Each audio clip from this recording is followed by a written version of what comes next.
Real estate is harder right now than it has been in a long time. Whether you're an agent, investor, developer, flipper, doesn't really matter. Interest rates are higher. It's a buyer's market. Deals are selling for less. Profit is less per deals. But the pros are still doing deals and thriving. And in this video, I'm going to walk you through how the few hundred clients we have are thriving even in a market like the one we're facing in 2025. My name is Ruud-Johnson. If you're new to my channel, I've been in real estate for about a decade. Over that decade, I've done a couple hundred off-market real estate deals and built a few other companies to 7 figures. I've hired over 100 people around the world, and I'd like to think I've mastered the ability to source real estate deals off-market. And in this video, I'm going to tell you what I'm seeing right now in 2025, heading into the last quarter of the year. Even when interest rates are high and the business feels hard, the pros are crushing it. Still doing deals, still making money, still moving things forward, and what that looks like. Now, I do want to acknowledge the reality that real estate is hard right now. The stats are, but last year, about 80% of agents didn't do a single transaction. That's right, 80% of licensed agents last year didn't do a single transaction. And the numbers aren't much better for investors of any kind. With all that being said, all the doom and gloom online about home prices taking longer to sell, every deal has seller concessions. Things are not going your way if you are an investor or an agent, at least in the macroeconomic sense. There's a lot of that out there, and I want to acknowledge that. And it is true for most people. Like a lot of agents and investors have had to go back to their old jobs or get a W-2 or work as a bartender on the weekends to keep things moving forward. And there's a couple things that they don't do or think about that the pros think about and do well, even in the market right now. It's why they're still buying. It's why their teams are still employed. It's why they're still making money, and why they will be primed to take advantage of the next seller's market as we come out. And a lot of people make their money on the shoulders, right? Between as the market shifts from down to up and they're holding inventory as the market goes back up, that's where a lot of people make a lot of their money. So how do you position yourself? How do you fix these things, right? One of my favorite quotes is, "Those who survive the winter own the spring."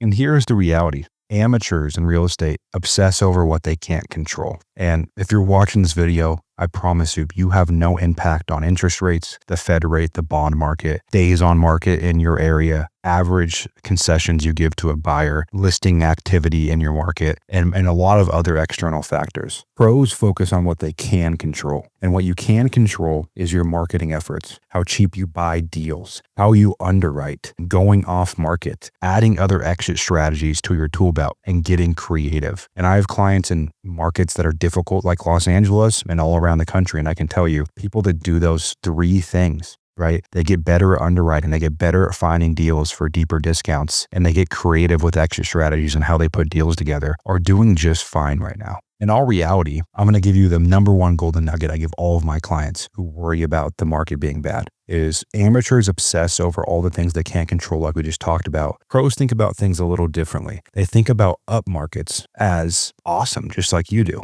Appreciation's heavy, financing's easy, rates are low, profits are high. But they think just as positively about down markets. When they think about down markets, they think about discounts. They think about less competition. They think about how it's easier to find deals on market and off market. They think about contractors want work and are fiending for work rather than them having to chase contractors because it's not as many people doing projects. And so they think just as positively about down markets as up markets. It's just a different game. But there's different pros and different cons, but there's still a lot of pros. And so the first thing I want to have you do is start thinking about the market that way. Is when the market's appreciation heavy, when rates are low, yeah, you get awesome appreciation. It's easier to underwrite, easier to get financing. You make more money per deal. But in the down market, there's less competition, less people shopping on market and off market. Honestly, the fly-by-night people are not in the trenches doing deals, and contractors are easier to find and work with. So you don't need conditions to be perfect or anywhere near it. You just need to know which levers to pull, whether the market is amazing or if it's terrible. So I want to get into my playbook for you guys to take and install in your business today, because that's what I'm about on this channel. I want to get into my playbook of exactly how I want you guys to think about the current rates and as rates change, and how to maximize and stabilize your operation right now for maximum profit.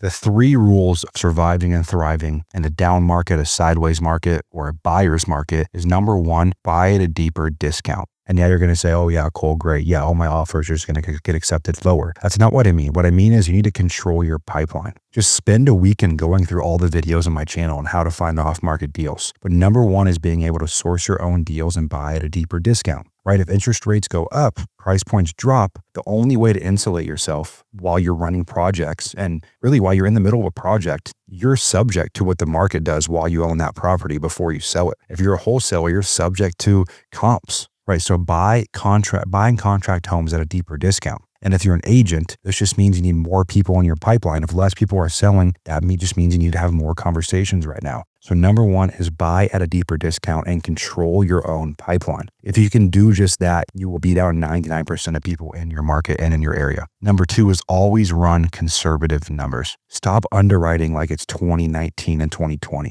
Underwrite in worst case scenarios. If rates go up an extra point while you own the property and it takes 90 days on market to sell, the best pros I know right now, they're underwriting with a 90 or 120 day listing timeline. Days on market. That's what they're underwriting for. So underwrite much more conservatively so you hedge yourself against buying deals that can create downside. And the pros, it's not as much that they buy amazing home run deals every time. It's just that they say no to the deals that can't conservatively meet their buy box and their desired return in a down market. And then number three is always have multiple exits. Like I said before, one of the best examples right here, Joy Sanchez, a client of mine in Los Angeles, which most people would go, oh, you can't do deals in LA right now. Brutal market, but he is. And it's because he's getting creative with sellers, with their closing timeline, with the solutions he provides. He's helping them find a place to move. He's helping them pay for a storage unit. He's getting creative in the solutions he provides. That can be seller financing. That can be innovation if it calls for it. That can, there's a lot of ways to get creative. And so third is be creative. Look outside the box. Don't get narrow focused. Think and listen to what the seller's telling you and then create a solution around that. And that is number three. So if you control your pipeline and you're able to go direct to seller and negotiate deals for discounted prices, more room. And then after you do that, you underwrite in a way that gives you extra room for error. You underwrite super conservatively. And number three, you can get creative and you have multiple exit strategies. You will beat out your competition. You will thrive no matter what the market's doing. And my hope for you is that you build a business on a foundation that can survive no matter what market cycle we are in.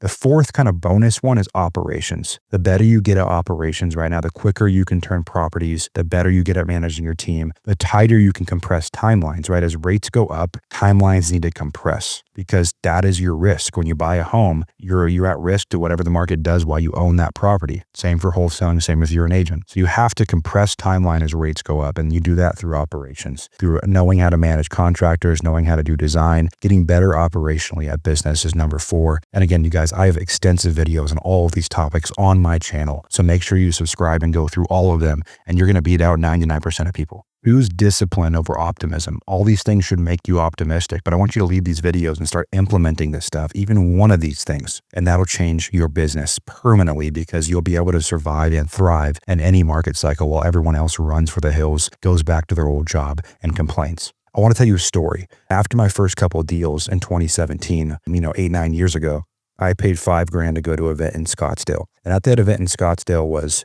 50 pretty good sized real estate companies doing a few deals per month. And I got to know most of those guys and gals pretty well. We were in frequent masterminds together. I followed them on social media. And I can tell you, I can maybe name 3 to 5 of those 50 that are still actively in the business 8-9 years later. And they were making money then. So it's not about how much money you can make this year. It's about, can you build the foundation for a business that can survive any market cycle and be around a decade from now? That's how you have to think. That's how pros think. Think about this as your career. If you want to be one of the pros, stop crying about interest rates. Start just thinking what lever you have to pull based on what market cycle you're in right now and build your foundation around that. If you're not yet in the off-market method community and you're watching these videos, I encourage you to check it out. It's one of the biggest online communities for agents and investors trying to do more deals, control their pipeline, and do these things so they can survive and thrive at any market cycle. We have weekly live calls, a full classroom journey, accountability groups, and much more. And if you want my team to hold your hand as you solve the 3 big problems in real estate of leads, conversions, and operations, you can check out Easy Button Real Estate as well at the link below this video. I appreciate you sticking until the end. And like I always say, if you've watched a video before, you're only one deal away.